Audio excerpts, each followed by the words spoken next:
Often when we talk about borderline personality disorder, we talk about the general signs and general symptoms. But nothing is really generalized. No one size fits all. And so there's actually 4 different subtypes of BPD.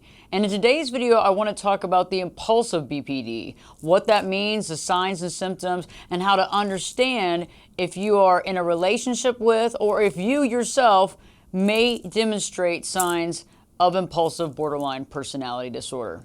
Okay, let's start.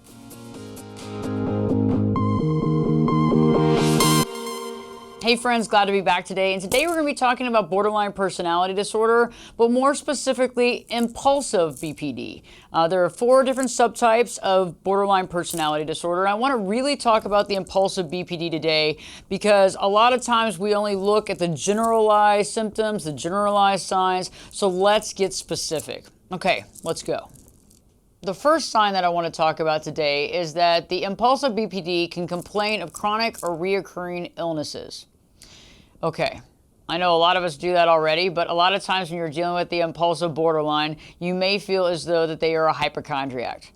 More often than not, they feel sick or they feel like they've been exposed to some illness. They might do a lot of research on WebMD and come up with some sort of illness that they might have, okay?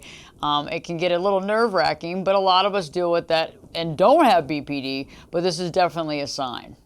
Another sign is that they can be extremely dramatic, and that's why we can actually confuse the impulsive BPD with the histrionic.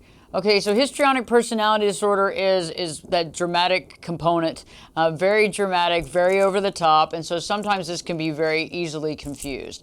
But they are quite dramatic, and they also are attention-seeking people. So they have attention-seeking behavior. They want to be that center of attention. Again, another sign that can kind of make us believe that we're dealing with a histrionic when indeed we're actually dealing with someone with borderline personality disorder.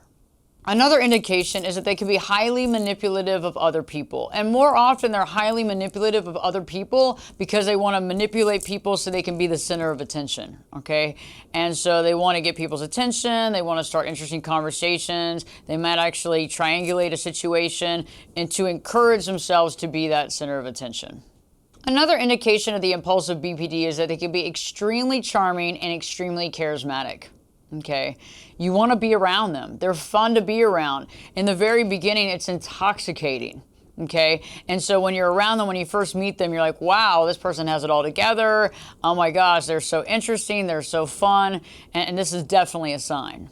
With the impulsive BPD, we have the thrill seeking, right? We want to thrill seek. They're the risk takers, and they're risk taking without any regard of any sort of consequences, okay? They don't really think about themselves or safety or the safety of others. They're just wanting to have fun because they're so easily bored, right? They're so easy to key into that boredom, to switch the script onto something else. And so a lot of times they can actually appear that they have ADD, attention deficit disorder, or attention deficit hyper disorder, because of the high energy level that they possess. It seems like they're the kind of people that you're like, gosh, where do they get all the energy? I mean, they're up at 5 a.m. and they're up until 2 a.m. Where does this happen? And so sometimes when you're seeing this, you're actually dealing with somebody with impulsive BPD.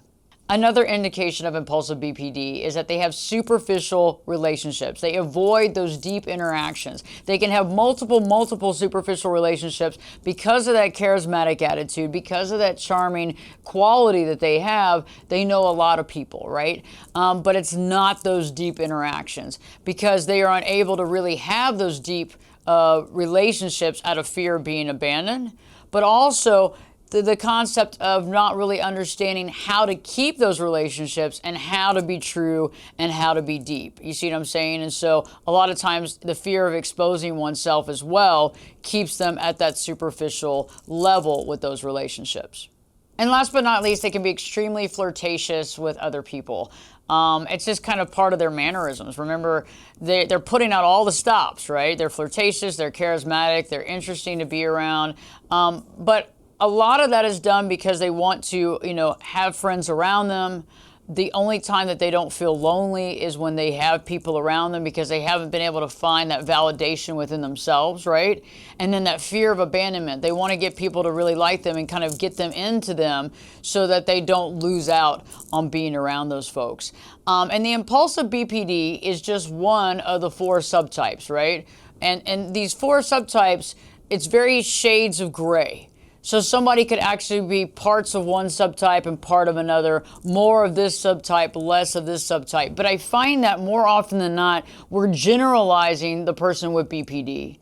And I don't think that's right, because it can be confusing, because if you're looking at the DSM-5 and you're just going down the criterion, you might be like, well, I see that that's part of it, but I don't see this part of my personality, or I don't see this part of how I deal with feeling abandoned. And so obviously the general signs and symptoms apply to all 4 subtypes, right? But this is more specifically the impulsive BPD, and really how to understand when you're actually interacting with one, if you're in a relationship with an impulsive BPD, or even you if you're showing signs of having impulsive borderline personality disorder.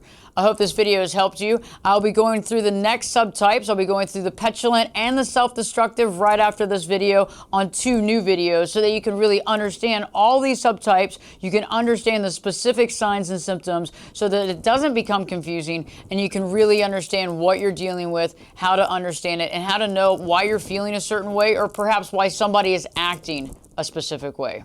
Please share this video with your family and friends, and in the comment section below, let me know of any other symptoms and signs that you found to be true for the impulsive BPD. Take care, and don't forget to live your true life.